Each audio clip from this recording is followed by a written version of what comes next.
Assalamualaikum warahmatullahi wabarakatuh. Wargi YouTube dina channel Mang Dinamara. Kumaha wargi jadaina daramang denget ieu.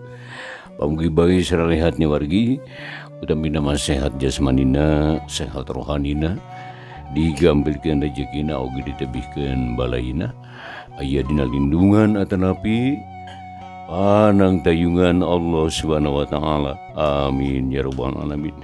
Eta pesan dipihar pesim kuring siang kalayan wengi.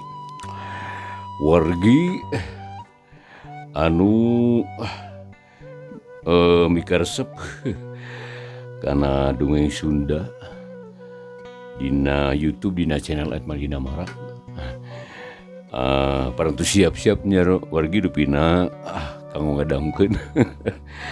Masih nyarioskeun si kulup wargi.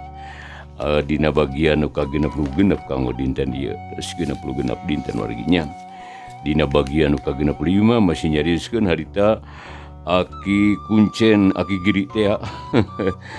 Umargi parantos saep kitu tah. Naon sasajena kusik kulup diacak-acak.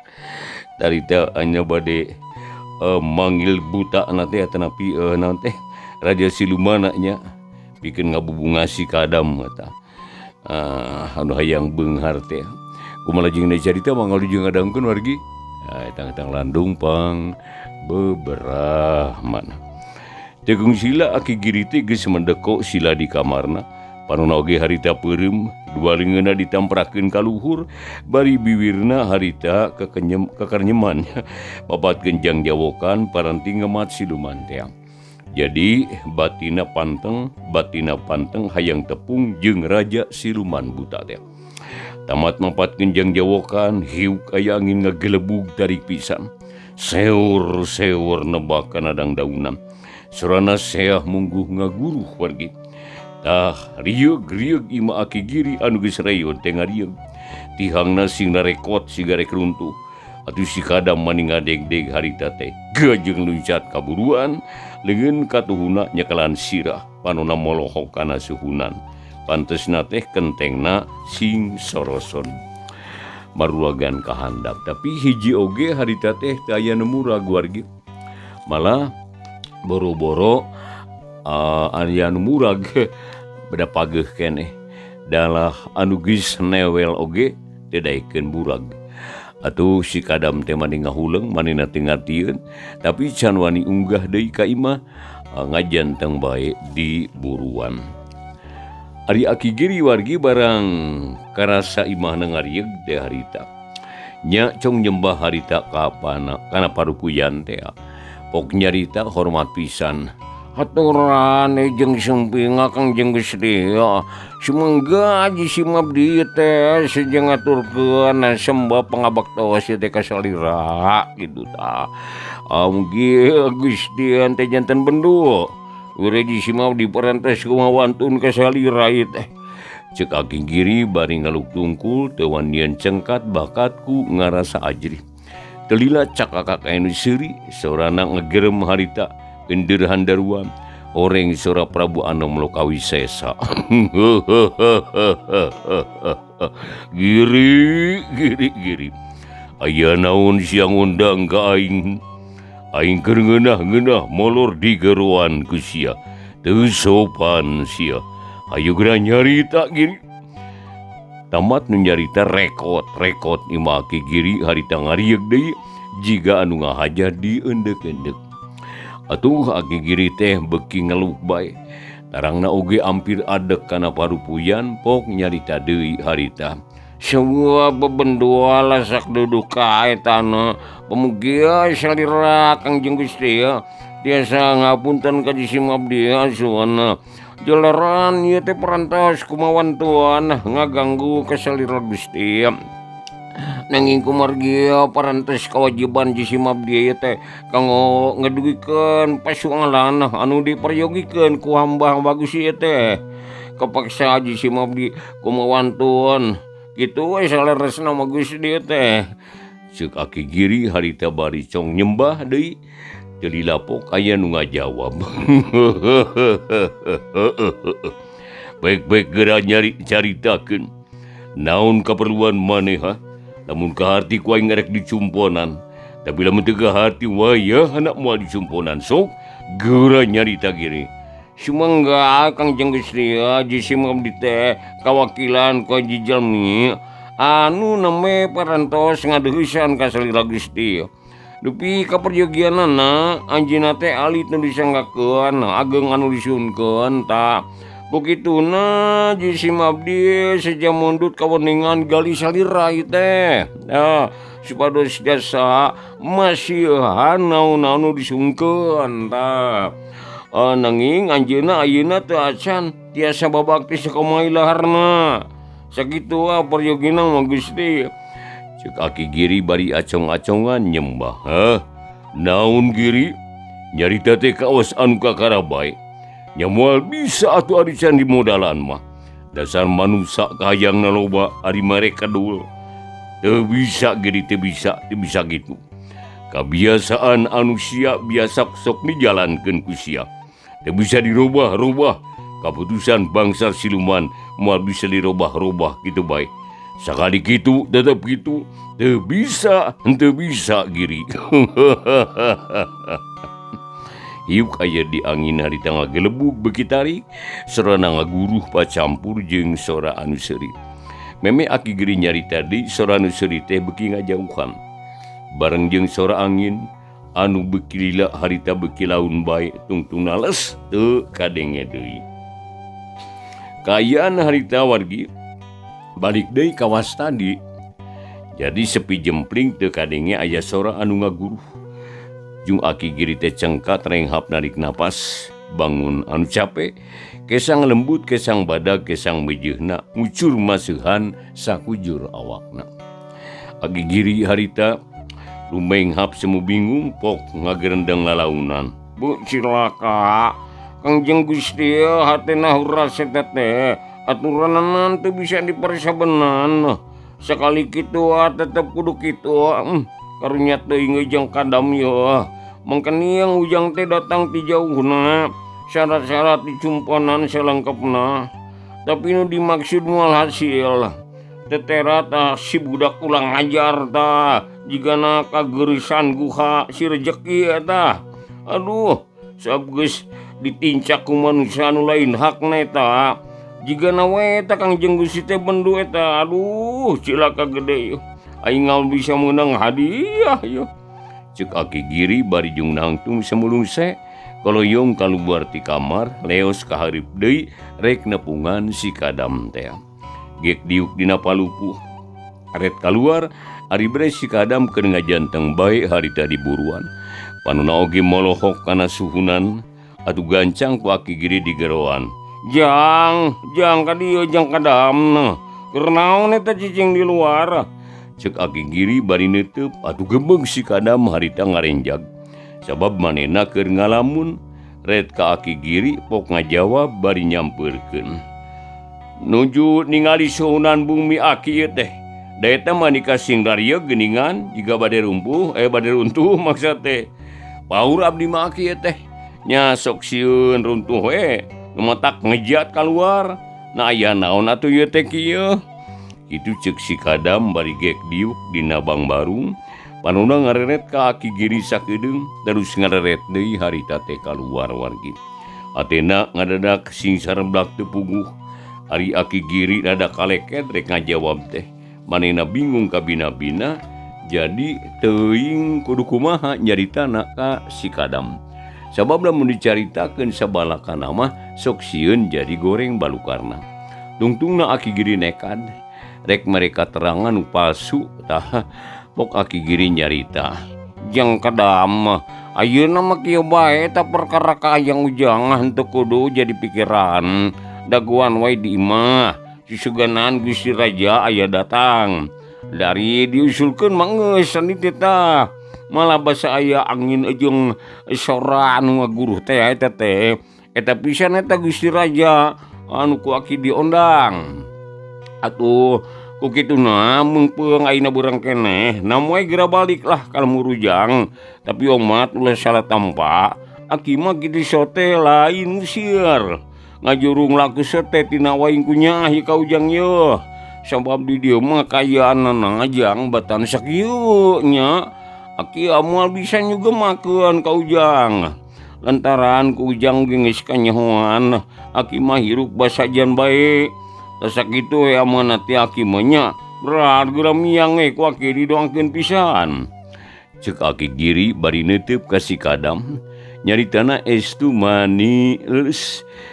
Ngarah si Kadam teu ngarasa litik hate. Aduh buguh bae katarimana ku si Kadam estu matak bungah pisan. Pok manehna ngajawab, ih teu janten pamangan ki kasayan mana aki ku abdi teh katampi pisan gitu.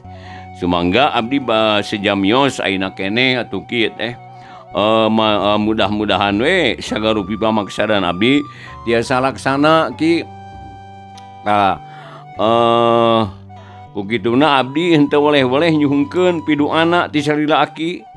Parmios atuh kinya abdi sejawang sul ayeuna pisan ieu. Ceuk si Kadam bari nyolongkrong munjungan ka aki Giri. Nya syukur jang kitu wae ieu namanya hampur yakin teu bisa ngaku ieu teh. Teu bisa nyuguhan jeung teu bisa ngahormat ka Ujang. Beral geura mangkat ku aki dandung pangdoa nya. Jawab aki Giri bari nampanan leungeun si Kadam. Atuh geus kitu maleo si Kadam teh indip ninggalkeun aki Giri bari mawa hate nu senang. Manehna teu boga sangkaan yen pamentana moal dicumponan. Sabab syaratna henteu kalaksanakeun kabeh. Ari aki Giri sajeroning ditinggalkeun ku nu balik teh ngahuleung bae semu bingung. Ari si Kadam karunya beakar tapi henteu bisa majar kumaha da manehna ngan Darma cukang lantaran. Wargi cag urang tunda heula kayan si Kadam anu rek balik ka lemburna tah. Nya kitu deui si Kulup anu keur aya di setengahing perjalanan. Ayeuna urang balik deui ka lembur Cicapar. Urang nyaritakeun Bah Ondok katut Pak RT jeung kanca-kancana. Heuleut 2 poe ti saprak aya kejadian di imah Bah Ondok. Pak RT ngaheja ngadatangan ka Bah Ondok anu keur aya di saung sawah. Dibarengan ku Mang Daryo ari maksud rek ngayakeun babadamian ngeunaan si Kulup. Sabab dihenteu teh si Kulup teh manusia anu tangtuna ge kudu puguh aturanana. Sok sanajan si Kulup teh dibawa ku siluman. Da dianggapna ku urang lembur mah si Kulup teh maot. Sedengkeun nurutkeun kabiasaan dia ta lembur, lamun aya nu maot kudu bae dihajatan. Teu miti poena, tiluna, 7na jeung 40na cenah. Sedengkeun si Kulup mah can dina naon pisan, da puguh imah Bah Ondok oge kalaka hancur. Anu matak ngahaja Pak RT jeung Mang Daryo nepungan Bah Ondok. Bari ngariung padu tuur, pok Pak RT ngamimitian muka carita. Bah, kuring teh ngahaja datang ka Abah. Lantaran aya hiji perkara anu kudu dibadamikeun itu jeung Abah. Tah, sabab moal hade lamun ku urang diantep wae. Kitu deui Abah kudu tanggung jawab kana kalakuan Abah sorangan. Ceuk Pak RT bari reg nyaritana eureun heula. Diselangku micen kuntung rokok kaluar. Dari dinya mah eueuh asbak. Jadi memeh Pak RT neruskeun deui nyarita, pok Bah Ondok nempas. Mangga Pak RT, nanging perkawisan naon anu bade dibadantankeun deui teh. Abah mah asa raruas ieu teh. Aduh, maklum nuju kieu geuning. Ceuk Bah Ondok pura-pura can ngarti. Ih ari Abah besok bulat-bulit kitu nyarios teh. Kieu geura Bah. Sakumaha anu ku Abah geus kanyahoan yen Jang Kulup teh geus teu aya di kieuna. Da buktina ayeuna geus 2 poe teh aya datang. Sedengkeun Abah geus wakca balaka yen Jang Kulup teh ngahaja disebakeun ka siluman ingon-ingon Abah. Tau kitu nu rek haderek goreng oge Bah tah. Jang Kulup teh manusia, komodida kuring mah geus wawuh. Tur asa kahutangan budi tah kudu jadi ramana. Jadi ari nu boga dosana nya Abah pisan. Jadi ayeuna teh kuring rek menta tanggung jawabna ti Abah. Kitu tah maksud kadatangan kuring ka dieu teh. Ceuk Pak RT mani tandes pisan nyaritana. Oh perkawis Jang Kulup, nya ku Abah oge moal dilalawurakeun eta teh Pak RT. Sabab Abah ge boga rasa rumasa, malah Abah geus boga rencana ieu teh. yang terek ngahajatan jang kulup temiti poyan tilarna tuh tiluna jeung tujuhna tapi apaan ku Pak RT oge katingali kayan abah teh anu batan sakieu bujeng-bujeng kanggo hajatan ieu teh dalah keur sare oge kacida waluratna nyangu cukup ku ngaliwat dina kasrol sare ukur ditilaman ku jerami garing tak lantaran gitu abah minta tempo lah 2 poe deui abah teh da geus naon geus meuli ari imah mah sok sanajan henteu gede oge ari keur hajatan mah cukup malah rencana abah poe ieu pisan arek ngamitian ngaruwag terus rek dipindahkeun ka urut imah abah anu ancur da geus asak badami jeung tukang bas teh jadi rencana abah teh lamun imah geus beres rek sakalian nyalametkeun imah bari hajat jang kulup rek disakalikeun di timimiti poena 3 jeung 7 kitu tah rencana abah teh mugi kauning aku Pak RT ceuk Bah Ondok harita nyaritana kitu manehna ngarasa era jeung sieun ku Pak RT tapi kulantaran sagala rupana geus lain rahasia deui kapaksa bae Bah Ondok teh blak-blakan ka Pak RT atuh Pak RT ge kacida ngarasa sugemana sabab memang eta anu dimaksudna wargi masih ngadaungkeun dongeng Sunda dina YouTube-nya dina channel Mang Dina Mara. Da kawargi sadayana boh istri pameget, boh nu anom nu sepuhna nya boh nu caket anu tebina oge wargi. Wilujeng ngadaungkeun ka sadayana suksanaos mangrupikeun dongeng tiasa ngahibur manah wargi. Ulah hilap ni warginya subscribe-na atuh like and share-na oge bunyi loncengna pangmicetkeun. Atur nuhun wargi elah.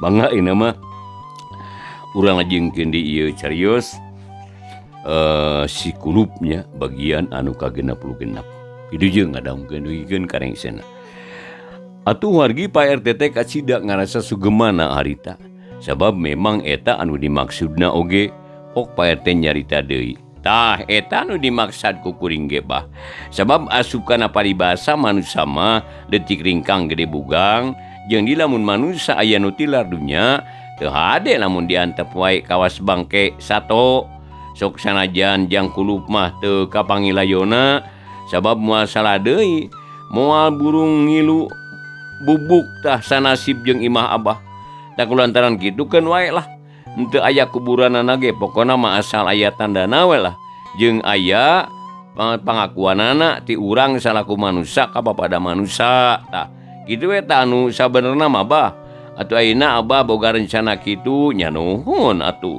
eta teh hiji tanda yen abah boga rasa tanggung jawab da kuring ngilu bunga ku ayeuna rencana abah sarta mudah-mudahan sing bisa laksana leres kitu pisan Pak RT jentenna ayeuna mah nyungkeun saran teh saya abah teh margi da ku abah ge moal dilalaworakeun keun sagala rupina mah ditanggung ku abah sebab abah ge kamari teh ngajual balong jeung laukna kebeneran aya nu butuheun atuh gancang payuna teh malah duitna ge geus katarima sawareh dipake mayar imah sawareh deui bari dianggo biaya hajat kitu tah maksud abah teh ceuk Bah Ondok cenah ngajelaskeun deui perkara rencana manehna atuh Pak RT jeung Mang Daryo wargi harita kacida manehna ngarasa bungahna malah geus kitu mah terus bae pamitan sarta harita kene Pak RT jeung Mang Daryo baralik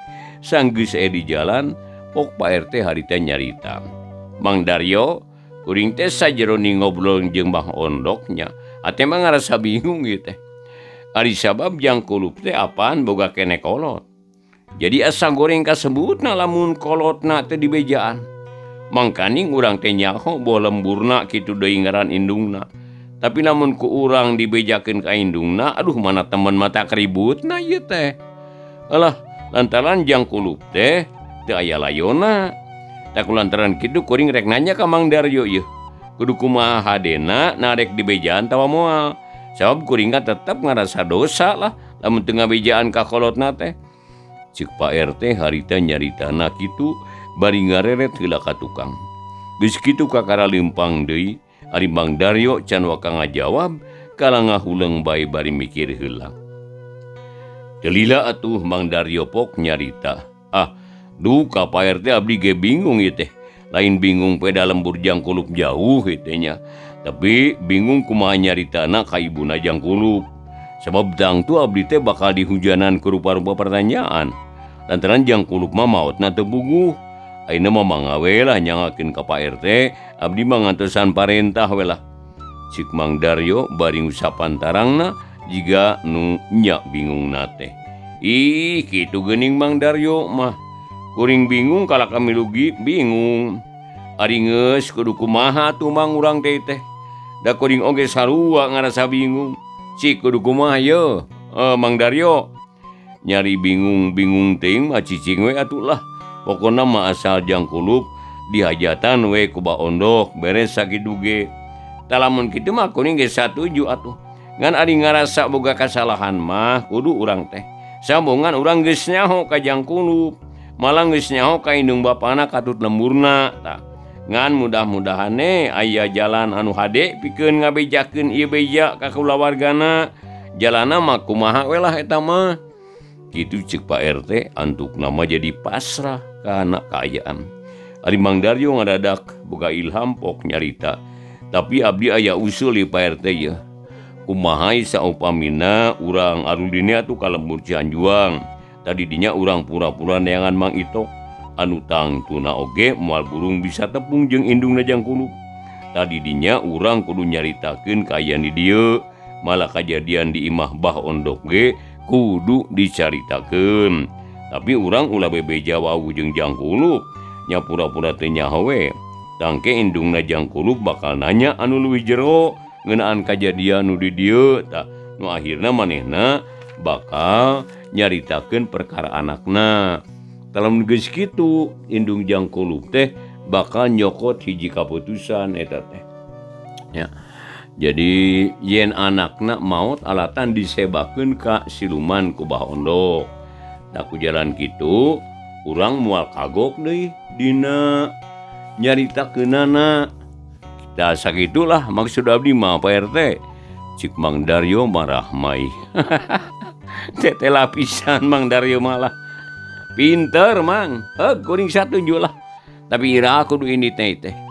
Jeung saha atuh anu kadituna?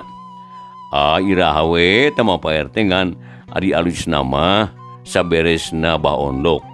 Tapi saberesna imah Bah Ondok maksud teh. Tapi sampe hajat Jangkulup. Ari nu inditna urang duaan lah. Ulah kapalangnya bela kitu tah Pak RT. Cik Mang Daryo harita tatag pisan pok disambung ku Pak RT. Kagok atuh kitu mamang. Sakaliana sameme Bah Ondok boga imah ngarasa hase. Geuna perkara hajat Jangkulup malah teu nyaho oge. Sabab nu penting mah bisa ngabejaan ka kulawarga Jangkulup. Nya kitu hade tu Pak RT lah. Abdi mangiringan lah iraha atuh mangkatna. Urang isukan subuh-subuh lah.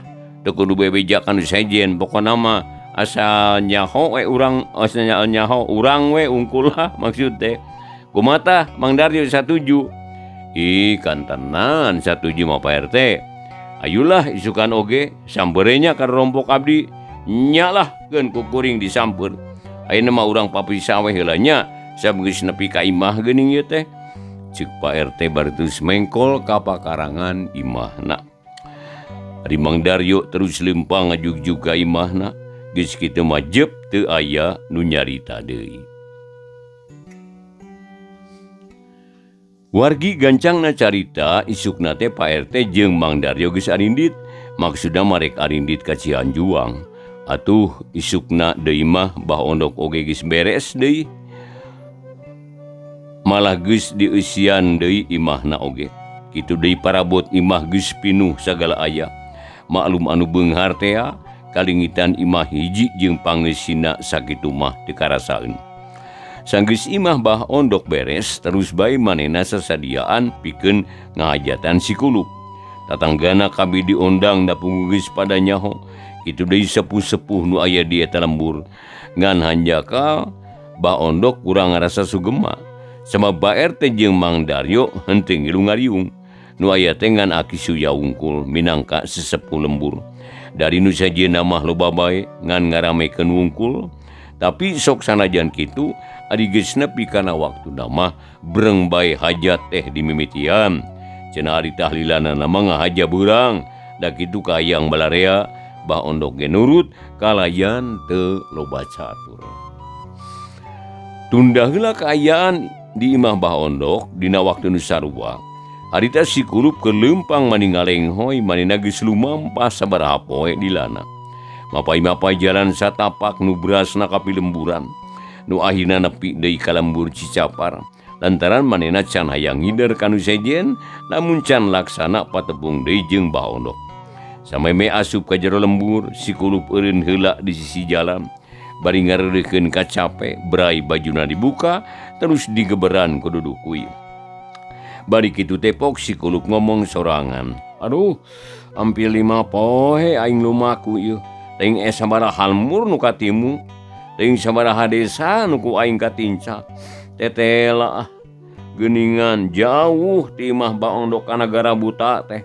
Paingan si sakunca jeung sakunci mawa kareta kuda. Saborean horeameun leumpang meureun. Ari si Abah Pondok tah keur naon ayeuna ieu? Aing teh dihajatan atau henteu gitu. Sabab tang tu disangkana ku batur mah aing teh modal ieu teh mah cilaka ieu. Bakal disangka ririwadi wae aing ieu. Tapi keuna lah asal teh jadi riri wae aing mah. Disangka wungkul mah teu matak nyeri. Kakara inget ya aing teh. Cik urang tempo dina gambar lopian yeuh. Keur naon Bah Ondok teh yeuh. Jadi boga gambar lopian aing mah yeuh. Bagja temen awak aing lamun ieu lamun ieu kaca saterusna ajaib. Ceuk si Kulup bari terus ngodok saku bajuna. Ku siwul ngaluarkeun bungkusan, terus harita kene dibuka, gap kana kaca, terus diparancahan. Hei kaca siluman, lamun nya maneh sakti tur ajaib, coba ka aing geura tembongkeun kaayaan di imah Bah Ondok. Aing perlu nyaho ieu ayeuna keneh. Ceuk si Kulup bari ngusap kaca ngarah teu kotor. Terus diilikan. Barang bere si Kulup mani colohok. Lantaran katempo jelas pisan dina kaca aya kalangkang jelema nu keur ngariung. Lobana kabina-bina malah tengah imah teh mani pinuh. Ari di tengah imah mani ngarideg rupa-rupa kadaharan sakumaha ilaharna nu keur hajat. Tumpeng jeung bakakak sarta deweg antara eueuh. Kitu deui nu sajena mani ngabarak sagala aya. Ari digigireun panto ka kamar aya Bah Ondok anu keur ngalinggut ngilu tahlilan ngan sorana teu kadenge. Malah dina eta riungan teh ku si Kulup katempoeun aya Aki Suya diukna oge nyang hareupan kukus anu hasupna meledug. Bener meledug. Aki Suya harita panguleungna tahlilanana teh. Sirahna oge teu daek cicing luak leok ngencang atuku. Ari panona dipeuremkeun bakat kayang usu. Nempok kitu si Kulup harita teh waktosna wargi sadayana teu nyakapan. Rupina carita Sunda tenapi dongeng Sunda dina judul Si Kulup karangan Kilig Sati Sumedang bagian nu ka-66 wargi dicekapkeun dikeun ka dieu bae. Pamugi katampi kalayan kabingahan. Insyaallah wargi carios Si Kulup dina YouTube ya dina channel @mangdinamara carios Si Kulup bagian nu ka-67 enjing tangtosna dina waktu anu sami pamugi urang sadaya tiasa ditepang daungkeun deui. Atur nuhun kuparantosan wargi sadaya, wilujeng paturai. Wassalamualaikum warahmatullahi wabarakatuh.